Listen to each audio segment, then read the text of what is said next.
नैतिकतेच्या मुद्द्यावर त्यांनी राजीनामा द्यायला हरकत नाही आणि जर त्यात त्यांचा दोष नसेल म्हणजे जर ते राजीनामा देत नाही तर आम्हाला शंका येते का डीजीसीएला मग तुमची पाठराखण नाही. डीजीसीएच्या अधिकाऱ्यांवर सदोष मनुष्यवधाचे गुन्हे दाखल करा.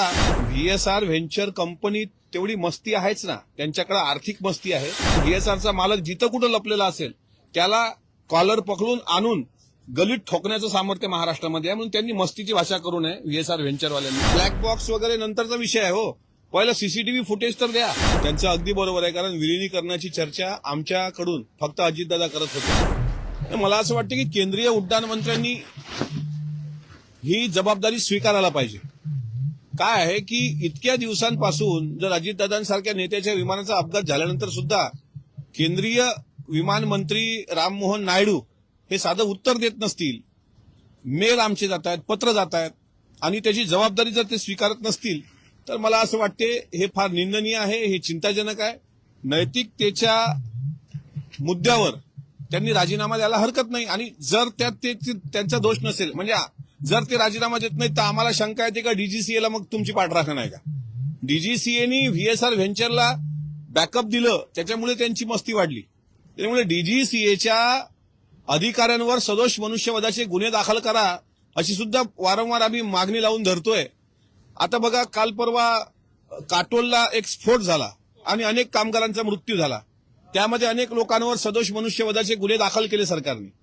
इथं अजितदादांच्या विमानात अजितदादांसोबत आणखी 4 लोकांचा जो विमान अपघात झाला, तर मग डीजीसीएच्या अधिकाऱ्यांवर गुन्हे सदोष मनुष्यवधाचे दाखल व्हायला पाहिजे होते की नाही, ते अद्यापही झाले नाहीत. त्यामुळे केंद्रीय उड्डाण मंत्री सुद्धा याला तितकंच गांभीर्यानं घेत नसतील तर त्यांनी नैतिकतेच्या भरोशावर, आधारावर किंवा मुद्द्यावर तो राजीनामा द्यायला हरकत नाही. महाविकास आघाडीकडून राज्यसभेसाठी शरद पवारांचं नाव जवळपास निश्चित होते. आदरणीय साहेबांचं पक्ष आणि महाविकास आघाडी हा त्यांचा निर्णय आहे आणि साहेबांचं नाव जर एकमतानं मंजूर झालं असेल तर साहेबांना पुढच्या वाटचाली करता आम्ही शुभेच्छा देऊ.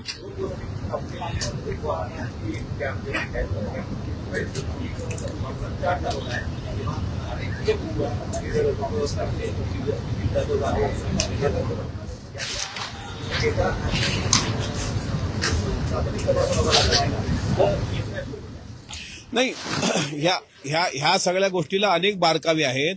मी तुम्हाला परत एकदा सांगतो की 27 जानेवारीचा सकाळचा जर साहिल मदन, यश आणि त्याच्याशी कोण बोलत होतं हा चार्ट जरी बाहेर आला, चार्ट, तरी मला असं वाटते की खूप मोठं घबाड याच्या मागचं बाहेर येणार.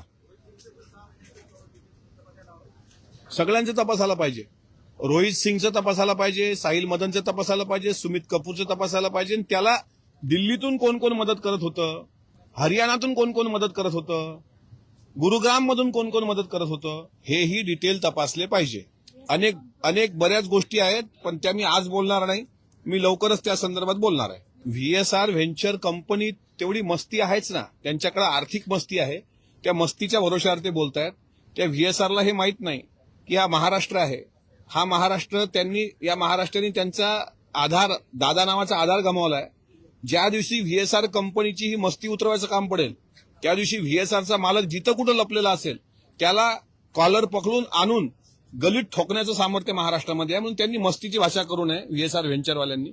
त्यांच्या उन्मत्तपणामुळे, त्यांच्या दुर्लक्षामुळे अजितदादांसारखा नेता या महाराष्ट्राला, आमच्यासारख्याला गमवावा लागलेला आहे. त्याच्यामुळे त्याची किंमत त्यांना मोजावीच लागेल.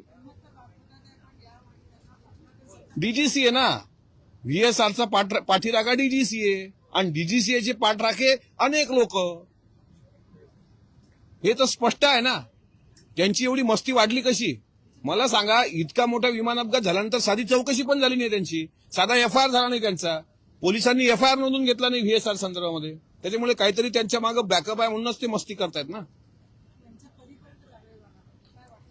नाही, आता कारवाईचा भाग आहे, चौकशा चालू आहे. चौकशी अंती काही लोक म्हणतात चौकशी अंती, आता चौकशी अंतीचा टाइम बॉन्ड पिरियड असेल ना, की किती वर्षात, किती महिन्यात. मी तर सांगतोय ना, ब्लॅक बॉक्स वगैरे नंतरचा विषय आहे हो, पहिलं सीसीटीव्ही फुटेज तर द्या. सीआयडी चौकशीमध्ये आतापर्यंत सीसीटीव्ही फुटेज तरी यायला पाहिजे होतं, ते पण नाही आलं. हे गंभीर आहे जे आहे ते सगळं. दिलं उत्तर दिले, साहेबांना शुभेच्छा पण दिल्या आणि तो प्रश्न पण झाला.